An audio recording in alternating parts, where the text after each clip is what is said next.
Hello and good morning 91.1 Kathua 94.3 Bhadarwah Poonch. आ चुके हैं आप लोग अपनी बिंदास मॉर्निंग्स में अपनी कूल कन्या के साथ। तो आप लोगों ने वो कहावत सुनी होगी ना कि एक पंथ दो काज। आज मैंने भी कुछ ऐसे करने की कोशिश की है। एक गेस्ट है मेरे साथ आज शो पे, जो है तो सिर्फ एक इंसान आपको दिख रहे सामने, लेकिन इनके अंदर जो ये काम करते हैं इतनी सारी क्वालिटीज़ है ना। डॉक्टर साहब, सबसे पहले तो बहुत बहुत है स्वागत है आपका इस शो में। Thank you so much for inviting me. I think it is really a pleasure to be here in the studio today of Top FM. Really. Exactly मैं ये जानना चाहती हूँ कि ऑडियंस को मैंने जब बात करनी थी तो मैं समझ नहीं आता, इतनी कंफ्यूज थी कि किस नाम से आपको बुलाऊँ। आपको कॉलमनिस्ट बोलूँ, आपको डॉक्टर साहब कहूँ, आपको जर्नलिस्ट कहूँ, एजुकेटर कहूँ, क्या क्या बुलाऊँ क्या आपको? देखिए मुझे लगता है कि ये एक this is self actualization phenomenon. You have to know yourself. You should know your talents. You should know actually what is actually hidden inside you. So I think that is the broad narrative. So whatever you would call me, I think that will be that is good. Appropriate. That will be that will appropriate. Be appropriate, Yes. Exactly. तो doctor साहब, सबसे पहले तो आपकी columnist होने की बात ही करूंगी। आपने बहुत सारे आर्टिकल्स लिखे हैं, मैं पढ़ रही थी, गो थ्रू कर रही थी, मैं समझ ही नहीं पा रही थी कि कितने आर्टिकल्स मैं पढ़ती जाऊँ और क्या क्या कुछ देखती जाऊँ। एजुकेशन पॉलिसीज़ पे आपने काफ़ी बात की है, तो प्लीज़ इनलाइटन कीजिए हमें कि क्या क्या ड्रॉबैक्स है जिन्होंने आपको मोटिवेट किया कि मुझे लिखना चाहिए इन चीज़ों के बारे में। राइट. देखिए जो हमारी सोसाइटी में अगर देखा जाए तो बहुत सारे इश्यूज ऐसे हैं जो जिन पे बहुत ज़्यादा बात करने की ज़रूरत है. उनमें जो है एजुकेशन भी एक बहुत ही जो एक बहुत बड़ा इशू है. तो मुझे लगता है कि एजुकेशन को हम कैसे बेहतर बना सकें, इस पे लिखने की बहुत ज़्यादा ज़रूरत है. अ, जैसे अगर हम एजुकेशन पॉलिसी की बात करें, जो न्यू एजुकेशन पॉलिसी है, मैंने उस पर भी आर्टिकल्स लिखे. I really appreciate, I would call it innovative comprehensive education policy, because इसने जो आई मीन एजुकेशन सिस्टम में चेंज लाने की कोशिश की है. इसने हर चीज़ को स्ट्रीमलाइन किया है, every aspect of the education system. So I think ये तो मुझे लगता है ये एक कॉलमनिस्ट के लिए एक फ़र्ज़ है कि वो जो अच्छी चीज़ें हो रही हैं उनमें और ज़्यादा बेहतरी कैसे लाई जा सके, तो उस पर लिखने की मुझे लगता है कि एक columnist should really make an effort. Yes. और अगर एक्टिव एक्टिव अच्छा, तो कट अगर मैं आपकी एक्टिविस्ट होने की बात करूँ तो कौन कौन सी चीज़ें हैं आप जिनको कवर करते हैं, जो टारगेट ऑडियंस है क्या रहती है, क्या क्या चीज़ें आप इशू कौन कौन से हैं जो आप जिनमें जिनके साथ आप डील करते हैं? देखिए मैं एक as a prolific columnist I do write on every kind of issue, whether that is related to my own profession. Health से रिलेटेड हो, एजुकेशन से रिलेटेड हो, या जो सोशल इश्यूज हैं उनसे रिलेटेड हो, या बाकी जो मोटिवेशनल राइट अप्स होते हैं, या बाकी और सारे जो मतलब मैं ऑलमोस्ट हर चीज़ कवर करने की कोशिश करता हूँ.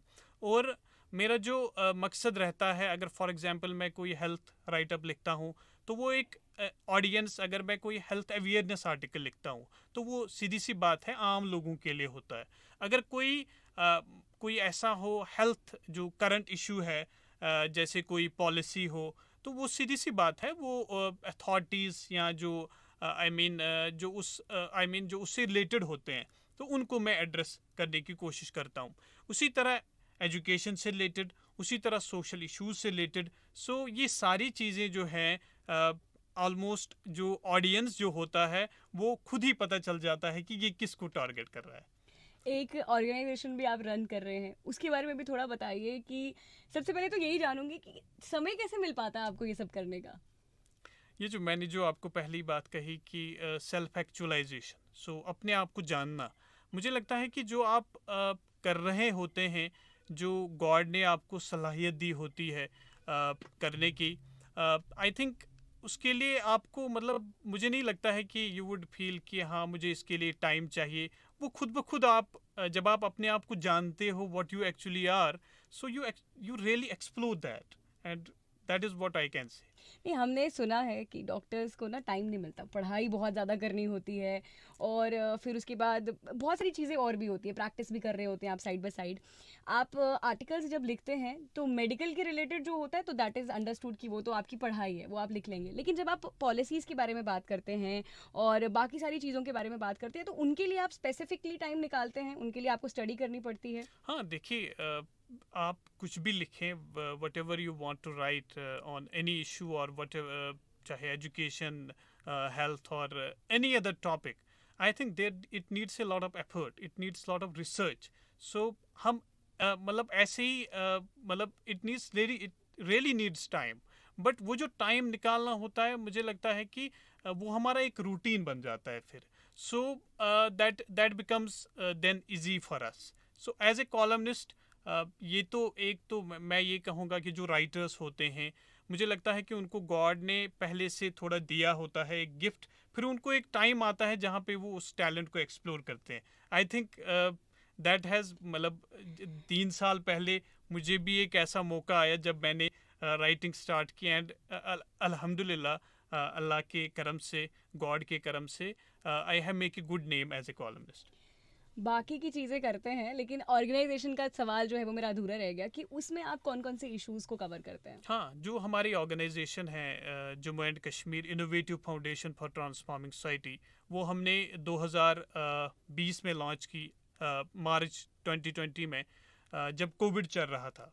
तो उस टाइम जो उसकी मोटिवेशन थी वो यही थी कि मतलब उसकी जो टैग लाइन है वो है revolutionising lives bringing innovation. Okay. So I thought कि there are a lot of initiatives that we can that we can put on a platform, जहाँ पे हम बहुत सारी चीज़ें कर सकते हैं। तो इसमें जो इशू मतलब इनिशिएटिव्स हैं वो है हेल्थ से रिलेटेड। हेल्थ में आता है जैसे हेल्थ एजुकेशन है, हेल्थ रिसर्च है, हेल्थ अवेयरनेस है, ये चीज़ें हैं। एजुकेशन से रिलेटेड हैं, उसके बाद सोशल ट्रांसफॉर्मेशन से रिलेटेड है, उसके बाद मोटिवेशनल ट्रेनिंग के इनिशिएटिव्स है, यूथ डेवलपमेंट एंड इनोवेशन के इनिशिएटिव्स हैं। सबसे इम्पॉर्टेंट बात जो मुझे लगता है कि वो है मेंटल हेल्थ और डी एडिक्शन इनिशिएटिव्स भी है इसमें, जिनमें हम बहुत ही ज़्यादा जो है जिस पे हम बहुत ज़्यादा काम करते हैं, और हम वेबिनार्स भी कंडक्ट करते हैं। हमने रिसेंटली एक श्रीनगर में जम्मू एंड कश्मीर जो टॉप कॉलमनिस्ट्स के लिए हैं उसमें से उसमें जो बाकी न्यूज़पेपर एक्सेलशर के हैं, राइजिंग कश्मीर के हैं, ग्रेटर कश्मीर के हैं, हमने 12 लोगों को बेस्ट कॉलमनिस्ट अवार्ड भी दे दिए। तो और हम आगे जो हैं हमारी जो नेक्स्ट यूथ अवार्ड्स जो हम next I think next year जो है वो हम फंक्शन कर रहे हैं। तो आगे जो है ये सारा जो है चलता रहता है। लोगों को अप्रिशिएट करना, जो लोग अच्छा काम कर रहे हैं उनको भी हम अपनी फाउंडेशन की तरफ से जो है एक काइंड ऑफ अप्रिसिएशन देते हैं। So I think this is all about, अगर हम नटशल में कहें, व्हाट एक्चुअली द जिकिप्ट इज। अब डॉक्टर साहब उस सवाल पे आते हैं जो आप एक्चुअली करते हैं, लाइक बाकी चीज़ें भी आप करते हैं लेकिन जो प्रोफेशन है आपका जिसमें आपने इतने साल दिए हैं, कोविड की अगर बात करूँ तो किस तरह से अभी सिचुएशन चल रही है, कितनी जल्दी हम रिकवर करेंगे या फिर कुछ फिगर्स सुधरी हैं, तो उनके राइट, बारे में आप क्या कहना चाहते हैं। देखिए, कोविड का जो पेंडेमिक था ये बहुत ही एक अनप्रिडिक्टेबल पेंडेमिक था। तो किसी ने सोचा भी नहीं था कि हमारे एज ग्रुप में मतलब ऐसा पेंडेमिक आएगा। तो इट वाज ए मतलब ग्रेट एक्सपीरियंस। ये एक कंसर्निंग एक्सपीरियंस भी था और लर्निंग एक्सपीरियंस भी था, खासकर डॉक्टर्स के लिए, हर किसी के लिए। Everybody has witnessed, faced it. Doctors ने जो हम we were actually on the forefront dealing with the COVID-19 patients. So हमने मतलब देखा इसमें बहुत सारे जो मतलब अप्स देखे, डाउन्स देखे। तो अभी जो फर्स्ट वेव आई, सेकेंड वेव सबसे ज़्यादा हारिश थी। अब थर्ड वेव के बारे में जो है मतलब जो खदशात हैं, मतलब उसके लिए हम कैसे प्रिपेयर करें।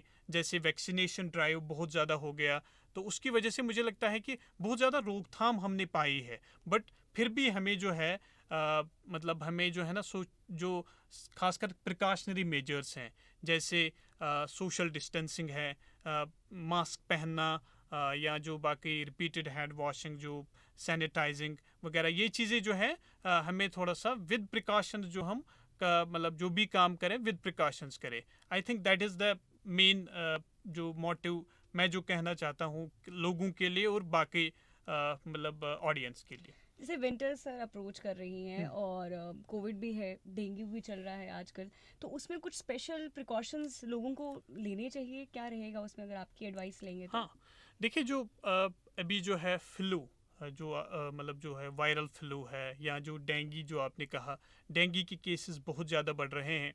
लाइक हालांकि आफ्टर 2013 अभी सेकंड हाईएस्ट फिगर्स आए हैं डेंगू के बिल्कुल, केसेस में। इवन जो हॉस्पिटल्स अगर आप देखोगे, चाहे प्राइमरी केयर हॉस्पिटल हो, सेकेंडरी या टर्शियरी केयर हॉस्पिटल्स हो, यू वुड सी एवरीवेयर कि डेली बेसिस पे ऑलमोस्ट मतलब number of dengue patients are getting admitted. So precautions देखो, इसमें जो ये है, मैं ये चीज़ कहूँगा कि डेंगी जो है ये एक स्पेशल मॉस्किटो होता है, जिसका नाम है एड्स इजिप्टाई, एड्स एल्बोपिक्टस, ये एक साइंटिफिक टर्म है। ले वो खाली मतलब जिसको भी वो मतलब आई मीन स्टिंग जो उसकी होती है, मतलब प्रिक करेगा, आई मीन उसी को तो हो जाता है। डेंगी के रिलेटेड ये चीज़ जो प्रिकॉशंस हमें लेने चाहिए, मुझे लगता है कि हमें जैसे हम मतलब जो डेंगी जो एक्टिव होता है, जो मॉस्किटो एक्टिव होता है, वो एक तो मॉर्निंग आवर्स में होता है और लेट आफ्टरनून आवर्स में होता है। तो मुझे लगता है कि हमें we should really try to restrict ourselves to our homes during that time, and besides that we should take other precautions also. We should, अगर हम बाहर जा रहे हैं तो हम अच्छे से मतलब फुल क्लोथिंग के साथ जो है मतलब पूरा कवर अप अपने बॉडी को मतलब अच्छे क्लोथ्स के साथ फुल कवर अप में जाएं। तो I think that is the जो प्रिकॉशंस मैं कहता हूँ। बाकी जो हॉस्पिटलाइज ट्रीटमेंट है, दैट्स नॉट हेयर टू मतलब जो हमें करने की ज़रूरत है, यहाँ पे एड्रेस करने की ज़रूरत है। और इसके बाद आपने कहा कि जो फ्लू है, जैसे मतलब जो बहुत सारे वायरल फ्लूज होते हैं विंटर्स में, वो जो है मतलब सुपर इम्पोज होके एक मतलब एक काइंड ऑफ इन्फेक्शन क्रिएट करते हैं, जिससे हमें बचने की ज़रूरत है। उसमें जो है हम वार्म क्लोथ्स पहने, हम अच्छे से अपने आप को हाइड्रेट करके रखें, और अपने आप को जो है मतलब जो सर्दी होती है उससे बचाएं। बाकी सारी चीज़ें जो हैं जो हमें उनसे बचा सकती हैं। और अगर हमें लगता है कि कोई किसी को फ्लू हुआ है, तो हम प्रिकॉशंस ले लें, ठीक है, ताकि वो हम अपने अंदर ट्रांसफ़र ना करें। अगर मुझे हुआ है, किसी और को हुआ है, वो भी मतलब प्रिकॉशंस ले ले, ताकि वो किसी और को ना जो है ना किसी और के जिस्म में ना जा सके। तो ये चीज़ें मैं मतलब ब्रॉडली कहना चाहता हूँ। डॉक्टर साहब, ऑन अ लाइटर नोट ये जानना चाहूँगी आपसे कि कॉलमनिस्ट हैं आप और मैं भी कुछ हद तक इसी फील्ड से हूँ, तो एक ना हमारे लिए एक वो होती है, परसेप्शन होती है लोगों की कि ये तो हमेशा एक्सट्रीम्स पे जाते हैं। तो कितना मुश्किल होता है कॉलमनिस्ट होने के नाते, अपने राइटर हो आप तो आपको चीज़ें लिखनी है तो वो दिल से निकलती हैं, तो कितना रिस्ट्रिक्ट करना पड़ता है अपने आप को? हाँ, हाँ, देखिए जो राइटर को जो है ना वो बहुत एक आर्ट जो है ना मतलब सीखना होता है इमोशनल इंटेलिजेंस का। मतलब उसको जो है उसके राइटअप्स मतलब जो हमारे नरेटिव राइटअप्स होते हैं वो इमोशंस बेस्ड होते हैं। जैसे हम कहीं गए, हम मतलब वी गेट यू नो मतलब इमोशनली मतलब कहीं पे भी जाते हैं, सो मैं लिखना स्टार्ट करता हूँ। That is one kind of writing. लेकिन जो कॉलमनिस्ट है, जैसे मतलब जिसके कॉलम्स एडिट पेजेस पे आते हैं, उनमें जो है हमारे इश्यूज होते हैं। उनमें हमारा जो है ना मतलब we have to be very cautious, we have to be very serious, ताकि हम जो है we should not get into any kind of extreme. We have to see the middle ground and try to put our जो हमारी बात होती है उसको हम एक बड़े आई मीन एक जो है ना एक तरीके मतलब से। एक हाँ मिड लाइन देख के उसको हम प्रेजेंट कर सके और उस इशू को अच्छे से एड्रेस कर सके। Thank you so so much doctor साहब। आज मेरे साथ थे डॉक्टर तसुद्दुक हुसैन इट्टू, और देखा आप लोगों ने कि ये सिर्फ एक प्रोफेशन से बिलोंग नहीं करते, बहुत सारी चीज़ें हैं जो ये करते हैं, और मोटिवेशनल स्पीकर हैं, एक्टिविस्ट हैं, और अपनी हर फील्ड को ये बेहतरीन तरीके से करते हैं। थैंक यू सो मच हमारे साथ आज आने के लिए और हमें बहुत सारी चीज़ें बताने के लिए। Thank you so much, it was really a pleasure. Thank you so much. Thank you.